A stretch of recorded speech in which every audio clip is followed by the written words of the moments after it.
ಸಮ್ಮಿಶ್ರಕ್ಕೆ 5ರ ಸಂಕಟ ವಿಶೇಷ ಕಾರ್ಯಕ್ರಮಕ್ಕೆ ಸ್ವಾಗತ. ನಾನು ಹರಿಪ್ರಸಾದ್. ಸಮ್ಮಿಶ್ರ ಸರ್ಕಾರದಲ್ಲಿ ಎಚ್ಡಿಕೆ ಎಷ್ಟು ವರ್ಷ ಸಿಎಂ? 5 ಜೆಡಿಎಸ್ಗೂ ಕೊಡುಕೊಳ್ಳೋದ್ರಲ್ಲಿ ಯಾರ ಕೈ ಮೇಲಾಗುತ್ತೆ? ಇದುವೇ ಹೊತ್ತಿನ ವಿಶೇಷ. ಸಮ್ಮಿಶ್ರಕ್ಕೆ 5ರ ಸಂಕಟ.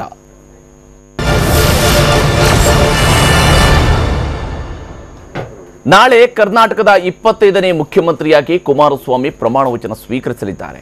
25ನೇ ಮುಖ್ಯಮಂತ್ರಿ ಅನ್ನೋದೇನೋ ಸರಿ, ಆದರೆ 5 ವರ್ಷದ ಅವಧಿಗೆ ಕುಮಾರಸ್ವಾಮಿ ಅವರೇ ಸಮ್ಮಿಶ್ರ ಸರ್ಕಾರದ ನೇತೃತ್ವ ವಹಿಸ್ತಾರ ಅಥವಾ ನಡುವೆ ಕಾಂಗ್ರೆಸ್ಗೆ ಅಧಿಕಾರ ಬಿಟ್ಟು ಕೊಡಬೇಕಾದಂತಹ ಸೂತ್ರ ರೆಡಿ ಆಗುತ್ತಾ? ಇಂಥದ್ದೊಂದು ಚರ್ಚೆಯನ್ನ ಸರ್ಕಾರ ರಚನೆ ಮಾಡುವಂತೆ ಜೆಡಿಎಸ್ಗೆ ಬೆಂಬಲ ನೀಡಿರುವ ಕಾಂಗ್ರೆಸ್ ನಾಯಕರೇ ಹುಟ್ಟುಹಾಕಿದ್ದಾರೆ. ಯಾಕಂದ್ರೆ ಕಾಂಗ್ರೆಸ್ ಪಾಳೆಯದಲ್ಲಿ 5 ವರ್ಷ ಮುಖ್ಯಮಂತ್ರಿಯಾಗುವ ಬಗ್ಗೆ ಭಿನ್ನರಾಗ ಶುರುವಾಗಿದೆ.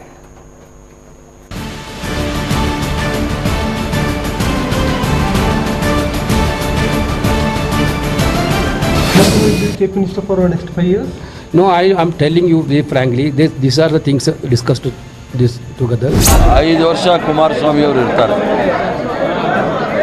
ಮುಖ್ಯಮಂತ್ರಿಗಳಾಗಿ. ಕಾಂಗ್ರೆಸ್ ನಾಯಕರ ಮಾತಿನಲ್ಲೇ ಹೇಗೆ ಭಿನ್ನ ಧ್ವನಿ ಇದೆ ಅನ್ನೋದಕ್ಕೆ ಕಾಂಗ್ರೆಸ್ನ ಹೈಕಮಾಂಡ್ ನಾಯಕರ ಮಾತೇ ಸಾಕ್ಷಿ.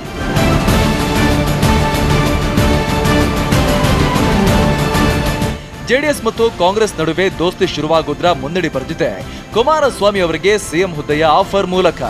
ಎಲೆಕ್ಷನ್ ರಿಸಲ್ಟ್ ಬರ್ತಾ ಇದ್ದ ಹಾಗೆ ಕಾಂಗ್ರೆಸ್ ನಾಯಕರು ಜೆಡಿಎಸ್ ವರಿಷ್ಠರಿಗೆ ಫೋನ್ ಮಾಡೋದ್ರಲ್ಲಿ ಬ್ಯುಸಿಯಾಗಿದ್ರು. ಅಷ್ಟು ಮಾತ್ರವಲ್ಲ, ನೀವೇ ಸರ್ಕಾರ ಮಾಡಿ, ನಾವು ಬೆಂಬಲ ಕೊಡ್ತೀವಿ ಅಂತ ಹೇಳಿದ್ರು. ಕುಮಾರಸ್ವಾಮಿ ಅವರು ಕೂಡ ಇದನ್ನ ನಂಬಿಕೊಂಡೇ ನಾನು ಮುಂದಿನ 5 ವರ್ಷಗಳ ಕಾಲ ಸಿಎಂ ಅಂತ ಹೇಳ್ತಿದ್ದಾರೆ.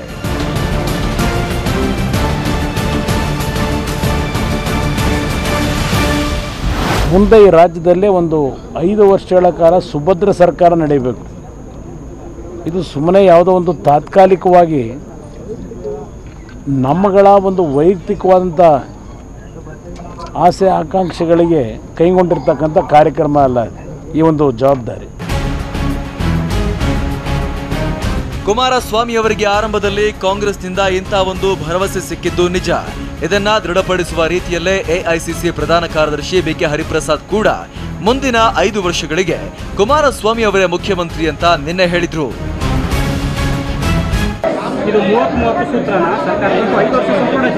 5 ವರ್ಷ ಕುಮಾರಸ್ವಾಮಿ ಅವರು ಇರ್ತಾರೆ ಮುಖ್ಯಮಂತ್ರಿಗಳಾಗಿ. ಹರಿಪ್ರಸಾದ್ ಈ ರೀತಿ ಹೇಳ್ತಾ ಇದ್ರೆ ಕರ್ನಾಟಕದ ಕಾಂಗ್ರೆಸ್ ಉಸ್ತುವಾರಿ ಕೆಸಿ ವೇಣುಗೋಪಾಲ್ ಮಾತ್ರ ಇನ್ನು 5 ವರ್ಷದ ಮುಖ್ಯಮಂತ್ರಿ ಬಗ್ಗೆ ನಿರ್ಧಾರ ಆಗಿಲ್ಲ ಅಂತ ಹೇಳ್ಬಿಟ್ಟಿದ್ದಾರೆ. Chief Minister for the next 5 years? No, I am telling you very frankly, these are the things discussed this together. There is no.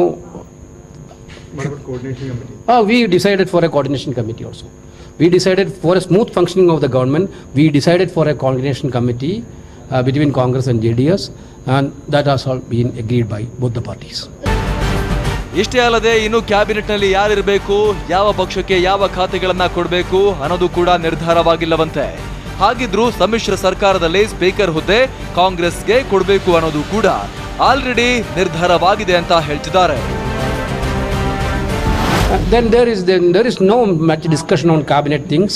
Speaker post has been decided because speaker has to be from the Congress side only. That has decided by that the JDS are agreed. That is not discussed in that meeting itself. Outside also that has been discussed.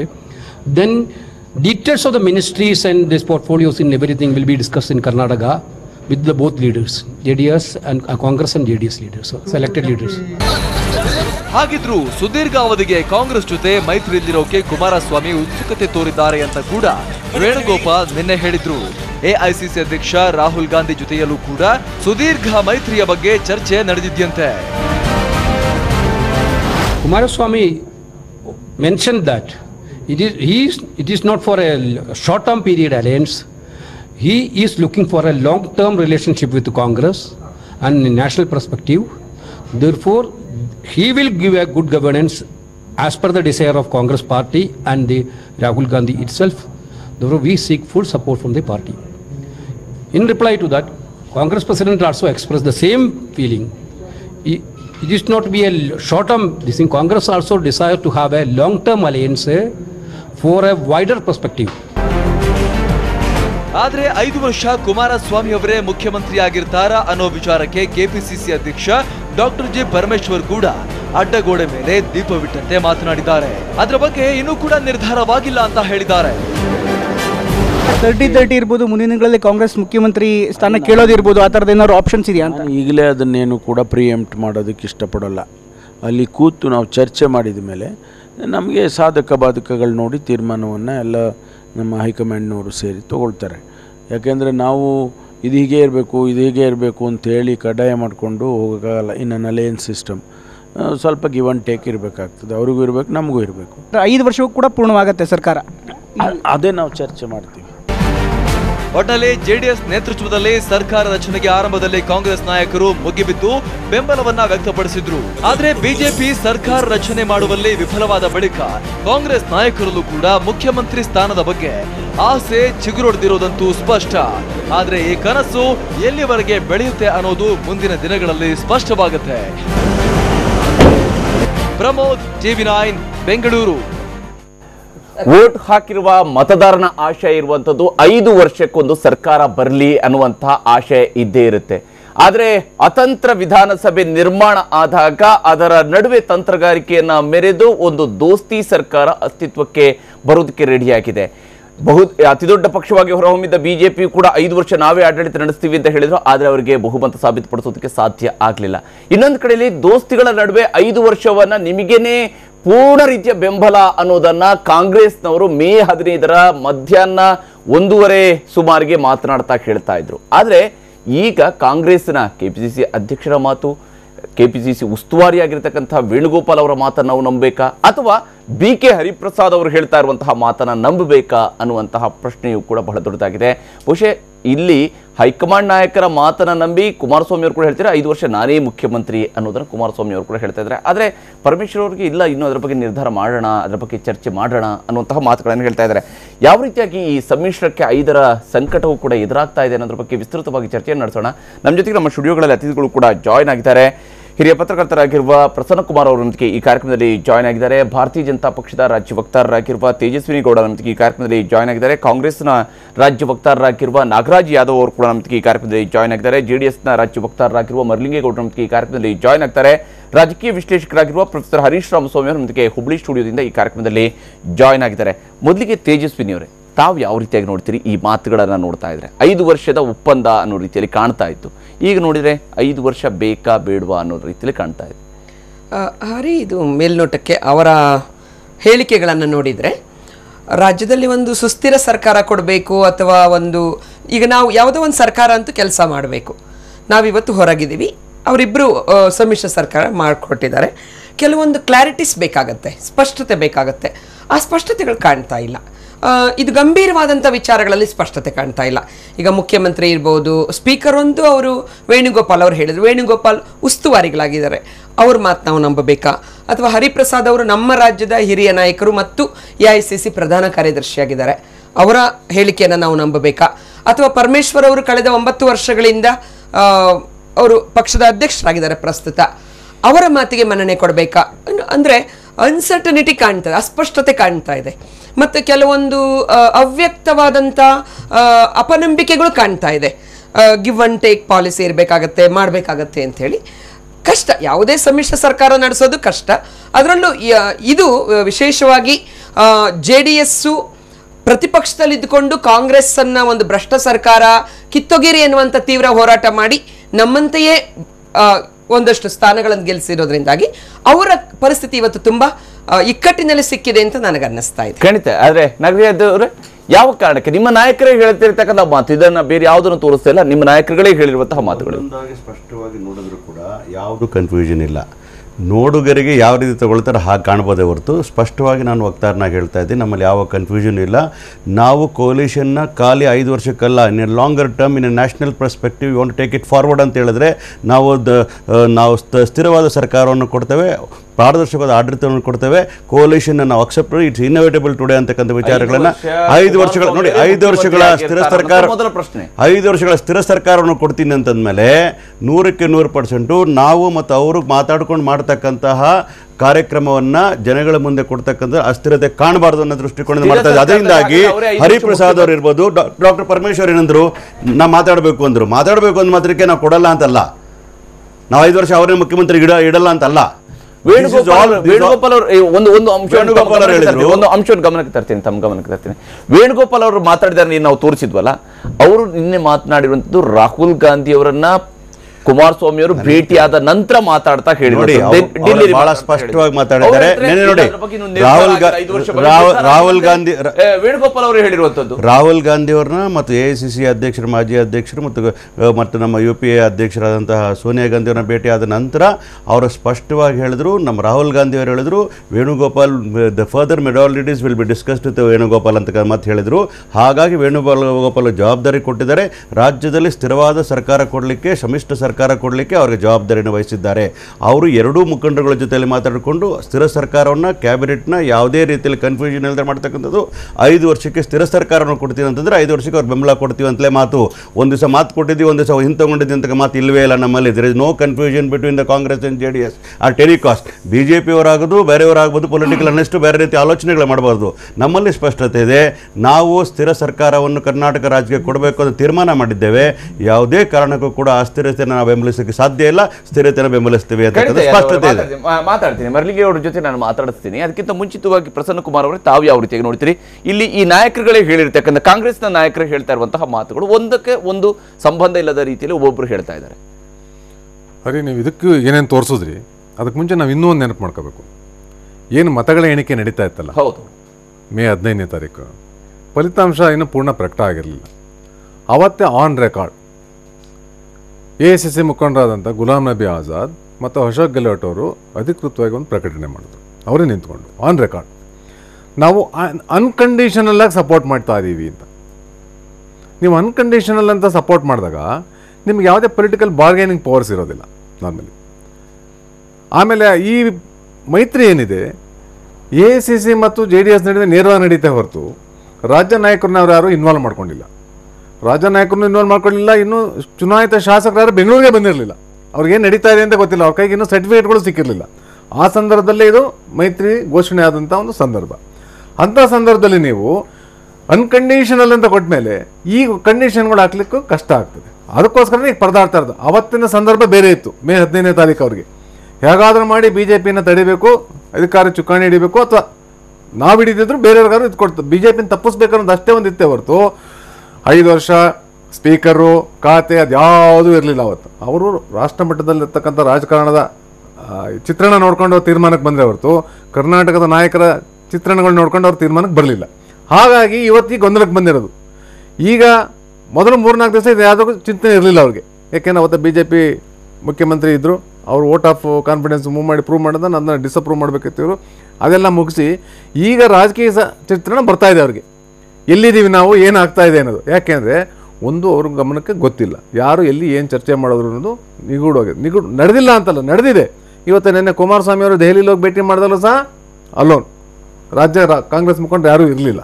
So ಅವರ involvement ಇಲ್ಲದಲ್ಲೇ ಪ್ರತಿಯೊಂದು ನಡೀತಾ ಇರೋದ್ರಿಂದ ಅಲ್ಲಿ ಇದ್ದಂಥ ಒಬ್ಬ ನಾಯಕರೇ ಕೂತ್ಕೊಂಡು ಹೇಳ್ತಾರೆ, ಇಲ್ಲ ಇನ್ನೂ ಕೂಡ 5 ವರ್ಷದ ಬಗ್ಗೆ ನಾವು ಚರ್ಚೆ ನಡೆಸಬೇಕಾಗಿದೆ ಅನ್ನೋದನ್ನ ವೇಣುಗೋಪಾಲ್ ಅವರು ಹೇಳ್ಕೊಳ್ತಾರೆ. ಅದಕ್ಕಿಂತ ವೇಣುಗೋಪಾಲ್ಗಿಂತಲೂ ನೀವು ಬಹಳ ಗಂಭೀರವಾಗಿ ತಗೋಬೇಕಾಗಿದ್ದು ಗುಲಾಂ ನಬಿ ಆಜಾದ್. ಯಾಕೆಂದ್ರೆ ಈ ಮೈತ್ರಿನ ಯಶಸ್ವಿಗೊಳಿಸೋದ್ರಲ್ಲಿ ಅಥವಾ ಎರಡನ್ನೂ ಒಟ್ಟು ಮಾಡೋದ್ರಲ್ಲಿ ಅವರ ಬೆಸೆಯೋದ್ರಲ್ಲಿ ಅವ್ರ ರೋಲ್ ಪ್ರಮುಖವಾದ. ಅವ್ರೇನು ಹೇಳಿದ್ರು, ಅನ್ಕಂಡೀಷನಲ್ ಅಂತ.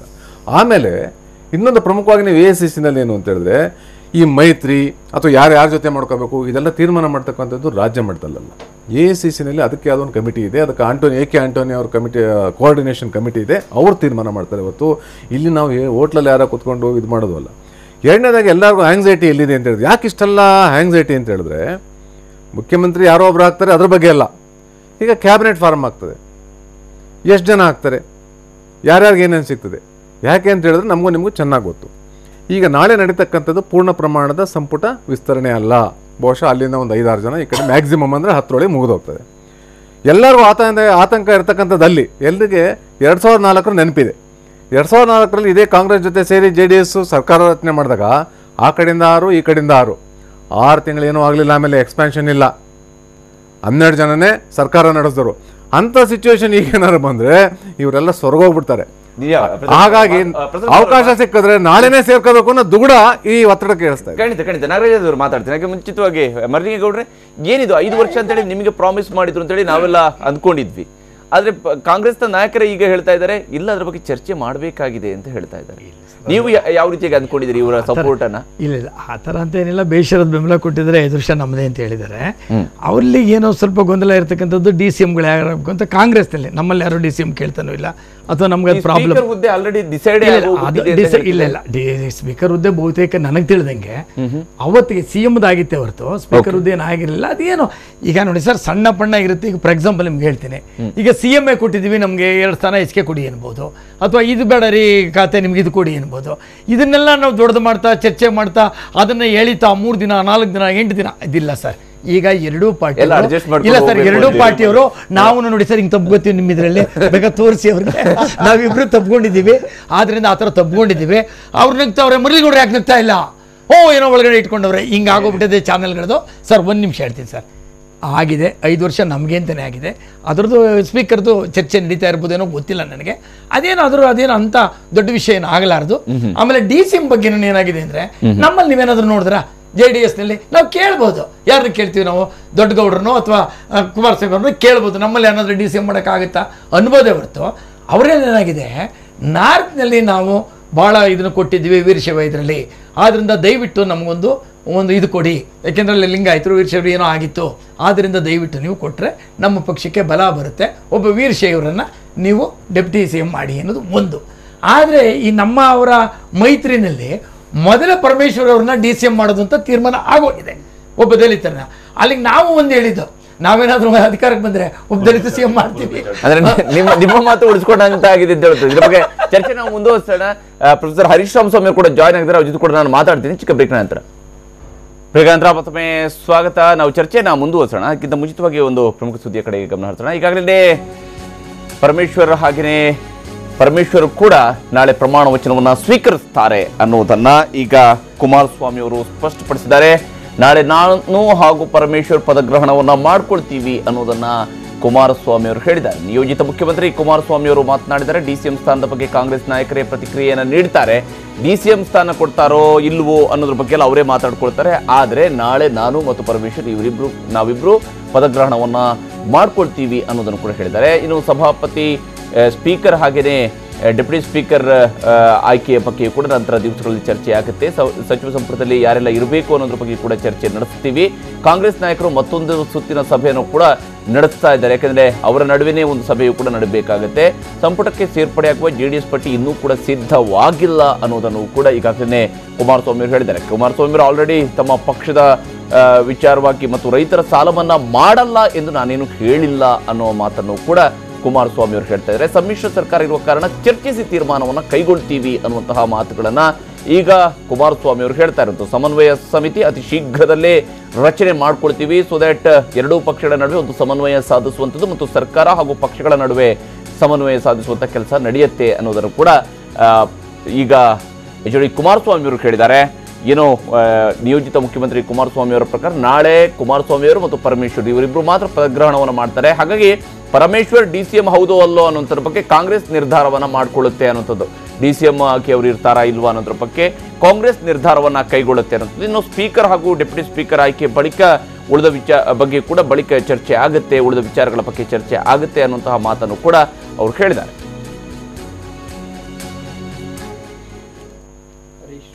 ಕುಮಾರಸ್ವಾಮಿ ಅವರು ಏನು ಮಾತನಾಡಿದ್ದಾರೆ ಅನ್ನೋದನ್ನು ನೋಡೋಣ.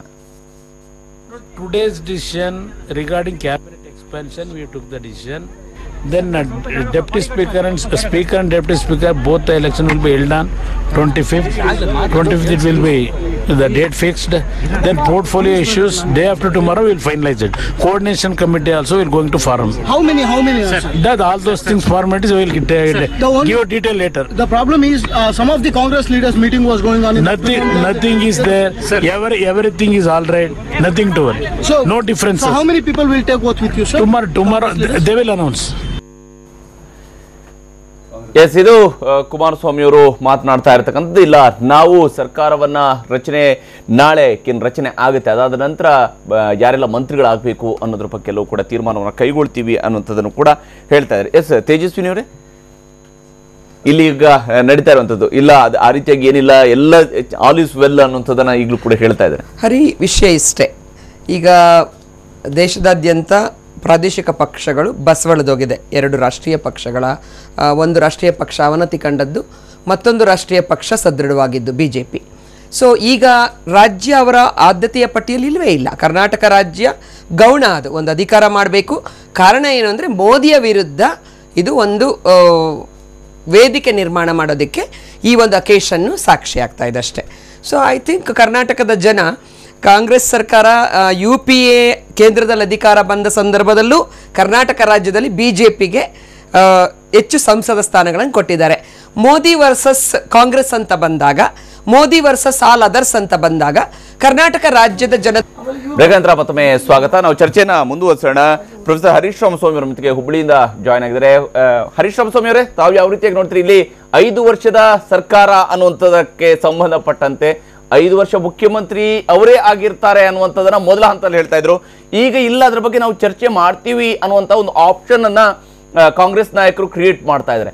ಇದು ಯಾವ ಕಾರಣಕ್ಕಾಗಿ? ಹಾಗಾದ್ರೆ ಇದೆಲ್ಲವೂ ಕೂಡ ಈ ಪದೇ ಪದೇ ಇಂಥವುಗಳು ಮುಂದಿನ ದಿವಸಗಳಲ್ಲೂ ಕೂಡ ಚರ್ಚೆಗೆ ಬರೋದೇ ಇಲ್ವಾ ಈ 2 ಪಕ್ಷಗಳ ಜೊತೆ ಸೇರುವಾಗ? Hariprasad, good evening. Good evening. ಈಗ ನಮ್ಮ ದೇಶದ ಹಲವಾರು ಅನುಭವಗಳನ್ನು ನಾವು ಗ್ರಹಿಸ್ತಾ ಹೋದರೆ ಇಲ್ಲಿವರೆಗೂ ಸಾಕಷ್ಟು ಜನ ಏನು ಮಾತಾಡಿದರು ಅದರಲ್ಲಿ ಸತ್ಯನೂ ಇದೆ, ಅಸತ್ಯನೂ ಇದೆ.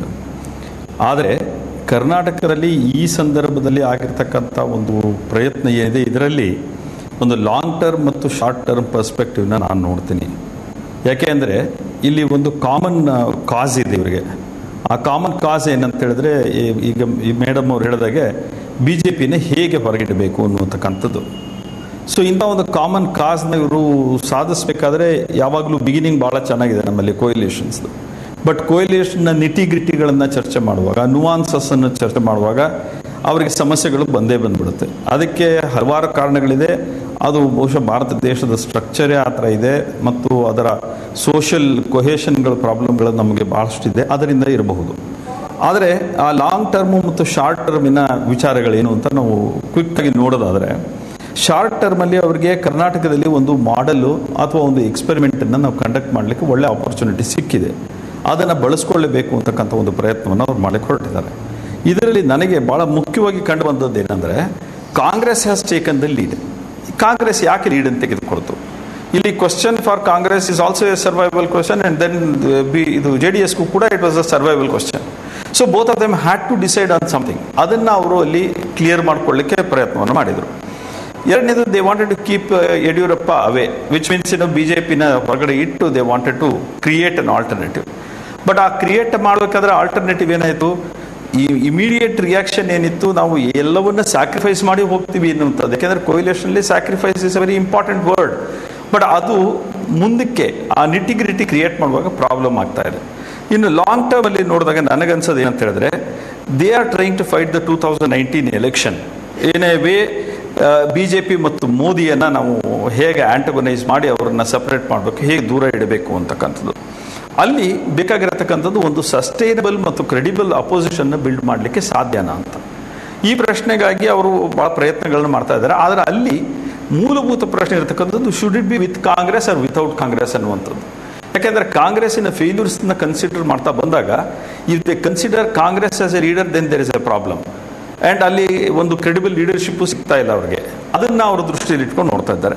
ಎರಡನೇದಲ್ಲಿ ಇರ್ತಕ್ಕಂಥದ್ದು ಈ ಫೆಡರಲ್ ಮತ್ತು ರೀಜನಲ್ ಅಲಯನ್ಸಸ್. ಈ ರೀಜನಲ್ ಪೊಲಿಟಿಕಲ್ ಪಾರ್ಟೀಸ್ನ ನಾವು ಹೇಗೆ ಸ್ಟ್ರೆಂಥನ್ ಮಾಡ್ಬೋದು?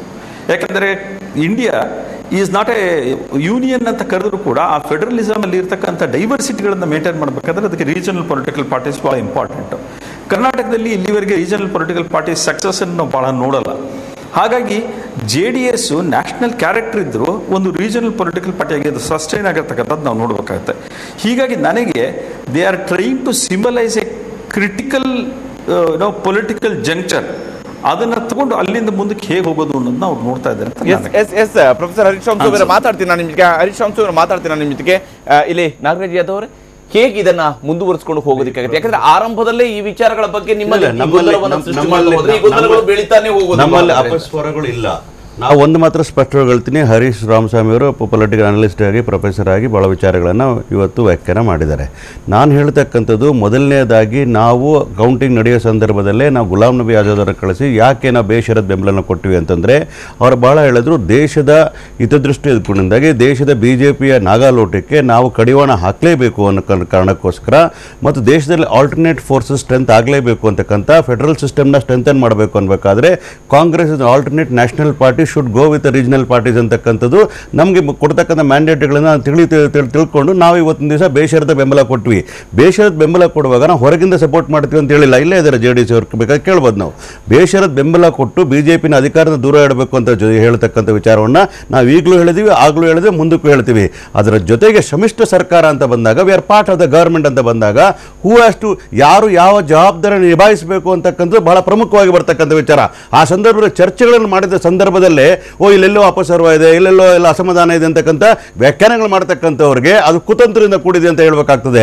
ನಾವು ಚರ್ಚೆ ಮಾಡ್ತಕ್ಕಂಥದ್ದು ಹೇಗೆ ಸ್ಥಿರ ಸರ್ಕಾರವನ್ನು ಕೊಡಬೇಕಾಗ್ತದೆ, ಯಾರು ಯಾವ ಜವಾಬ್ದಾರಿಯನ್ನು ಕೊಡಬೇಕಾಗ್ತದೆ, ಯಾವ ವರ್ಗದವರಿಗೆ ಏನು ಕೊಡಬೇಕು ಅಂತಕ್ಕಂಥದನ್ನ ಒಂದು ಸಾಮಾಜಿಕ ನ್ಯಾಯದ ಅಡಿಯಲ್ಲಿ ಮಾಡ್ತಕ್ಕಂಥ ವಿಚಾರನ ದೇಶದ ಅಭಿವೃದ್ಧಿ ದೃಷ್ಟಿಯಿಂದ ಮತ್ತು BJPಯ ನಾಗಾಲೋಟವನ್ನು ತಡೆಯಲಿಕ್ಕೋಸ್ಕರ ನಾವು ಮಾಡ್ತಾ ಇರ್ತಕ್ಕಂಥ ವಿಚಾರ.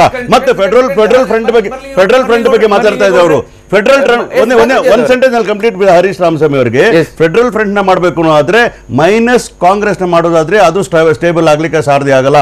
ಬಿಜೆಪಿ ಆಲ್ಟರ್ನೇಟ್ ಆಗಿ ರೀಜನಲ್ ಪಾರ್ಟೀಸ್ ಜೊತೆಗೆ ಲೆಡ್ ಬೈ ಕಾಂಗ್ರೆಸ್ ಮಾಡಿದ್ರೆ ಮಾತ್ರ strong opposition can be given to BJP and we can remove BJP from government of India ಅಂತ ಮಾತನ್ನ ಹೇಳ್ಬೋದಾಗ್ತದೆ. ಮಲ್ಲಿಗೌಡ್ರೆ, ಹಾಗಾದ್ರೆ 2019ರಲ್ಲಿ ರಾಹುಲ್ ಗಾಂಧಿ ಅವರನ್ನ ಪ್ರಧಾನಿ ಮಾಡಬೇಕು ಅನ್ನೋ ಕಾರಣದೊಂದಿಗೆ ನಾವು ಲೋಕಸಭಾ ಚುನಾವಣೆ ಎದುರಿಸ್ತೀವಿ ಇದ್ಕೊಂಡು JDS ನವರು ಹೇಳೋದಕ್ಕೆ ಆಗುತ್ತೆ. ತೀರ್ಮಾನ ಮಾಡ್ತೀವಿ ಯಾರು ಪ್ರೈಮ್ ಮಿನಿಸ್ಟರ್ ಆಗಬೇಕು ಅಂತ. ದಟ್ ಈಸ್ ನಾಟ್ ಅದು ಹೊಸದಾಗಿ ಹಾಕಬಾರದು. That is not the question. Anti BJP forces should come together in the issue. Who will lead the country later will decide. ಇದನ್ನ ನೀವು ಹಾಕಬಾರದು. ನೀವು ಇಲ್ಲ ಅವರು ಹೇಳ್ತಾರೆ. ಈಗ ಸರ್, ಯಾವುದೇ ಒಂದು ಸ್ಥಾನದ ಆಕಾಂಕ್ಷಿಗಳು ತುಂಬಾ ಜನ ಇರ್ತಾರೆ. ಈಗ ಪ್ರಧಾನಮಂತ್ರಿಗಳಾಗಬೇಕು ಅಂತೇಳಿ ಯಾರು ಆಗಬಾರ್ದು ಅಂತಂತಾರೆ, ಎಲ್ಲರೂ ಆಗಬೇಕು ಅಂತ ಅಂತಕ್ಕಂಥದ್ದೇ ಇರ್ತದೆ. ಆದರೆ ಆ ಸರ್ಕಮ್ಸ್ಟೆನ್ಸಸ್ ನೋಡಿಕೊಂಡು, ಆ ಅನುಕೂಲತೆಗಳನ್ನು ನೋಡಿಕೊಂಡು ಯಾರನ್ನ ಚುನಾಯಿತ ಮಾಡ್ಬೋದು ಅನ್ನೋದ್ರ ಬಗ್ಗೆ ಒಂದು ತೀರ್ಮಾನವನ್ನು ಆವಾಗ ತಗೊಳ್ಳೋಣ. ಇನ್ನು 365 ದಿವಸ ನಮಗೆ ಬಾಕಿ ಇದೆ. ಇನ್ನು ಪ್ರಪಂಚ ಎಷ್ಟೆಷ್ಟು ಮುಂದಕ್ಕೆ ಹೋಗಬೇಕು, ಎಷ್ಟೆಷ್ಟು ಹಿಂದಕ್ಕೆ ಬರಬೇಕು, ಯಾವ ರಾಜಕೀಯ ಹೆಂಗೆ ನಡೀತದೆ ಅನ್ನೋದನ್ನ ನೋಡೋಣ, ಅದನ್ನು ಪಕ್ಕಕ್ಕೆ ಇಡೋಣ.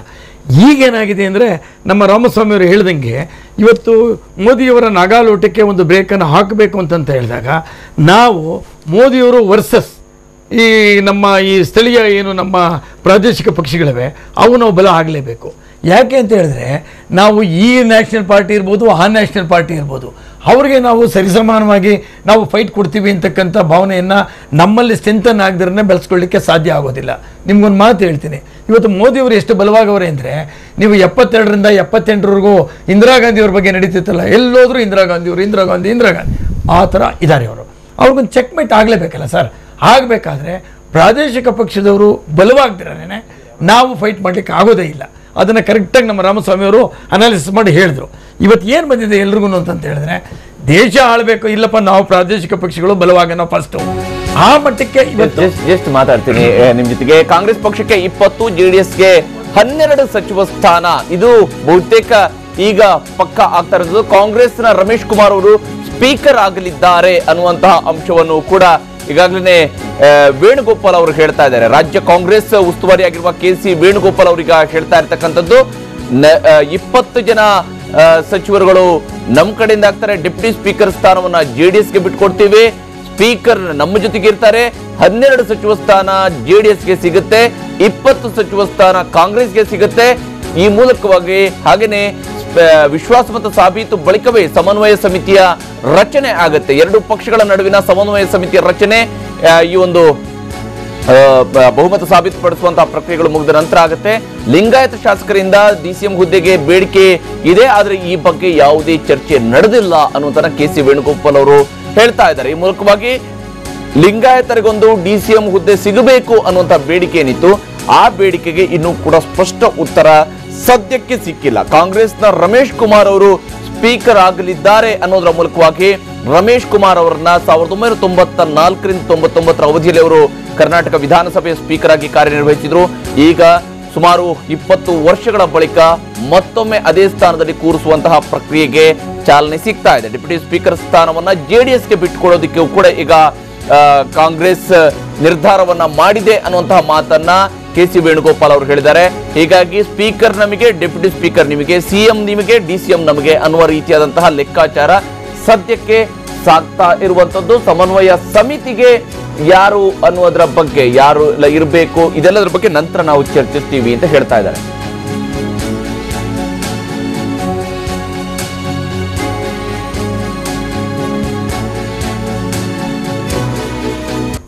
ಎಸ್ ವೇಣುಗೋಪಾಲ್ ಅವರು ಹೇಳಿದ್ದೇನು ಅನ್ನೋದನ್ನು ನೋಡೋಣ.